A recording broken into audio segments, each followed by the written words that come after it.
Армысыздар көрермен. Бүгін тағы да бір нысан басына келіп тұрмыз. Бұл мынау аялдама дәл қазір жанымызда.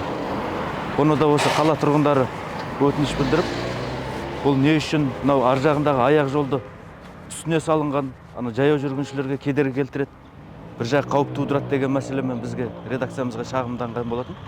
Соған байланысты Түркістан қалалық жолаушылар көлігі, автокөлік жолдары бөлім басшысы Арман Оспанов мырзамен тағы осы нысан басына келіп отырмыз. Енді осы нысанға байланысты бір түсіндіріп өтсеңіз, бұл қалай болады алдағы уақытта? Қала аумағында жол қауіпсіздігін қамтамасыз ету түсінігіне осы жаңағы қоғамдық көліктердің де аялдауы жолда жүруінің қауіпсіздігі ол да қамтылады. Сол жұмыстардың барысында қала аумағындағы жаңағы адамдар көп шоғырланатын орындарға аялдама жаңағы орнату, әлеуметтік нысандарға қала тұрғындарының өтінішіне сәйкес осы жылы жаңағы 200-ге жуық аялдама орнату жоспарланған.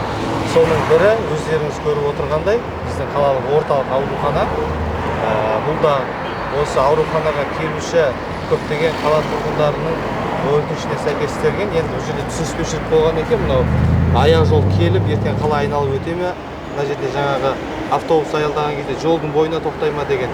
Енді ол кезде құрылыс толық жаңағы жүргізілмеген болатын. Қазір енді құрылыс 50%-ға аяқталып тұр. Мына жерде өздеріңіз көріп тұрғандай аялдама қалташасы автобус тоқтайтын. Енді негізі стандартқа сәйкес 3 метр болу керек. Бірақ енді әртүрлі жағдай бар. Қаламызда өсіп көркеюде, мысалы мынандай әлеуметтік нысандарда енді кейбір жерде жаңағы жер телімі кіші болып келеді, соған байланысты осы әр жағдайға ыңғайластырып жасаймыз. Мына жерде жаңағы аяқ жолымыз келген. Мынау беймарал мынау неден бері қарай 1 метрден аса жаңағы кеңістік бар. Осы жермен адамдар айналып келесі бетке өтуге мүмкіндік жаңағы қарастырылған. Сонымен қатар енді 50% ғана аяқталып тұр. Мына жерге шағыл тас төселіп, тиісті материалдар төселіп, бетіне брусчатка жабылысы міндетті түрде жасалады. Аялдама қалташасы жаңағы тиісті өзінің асфальт жабындысымен жаңағы қамтамасыз етіп төселетін болады. Жалпы аялдаманың құны 3-7 миллион теңгені құрайды.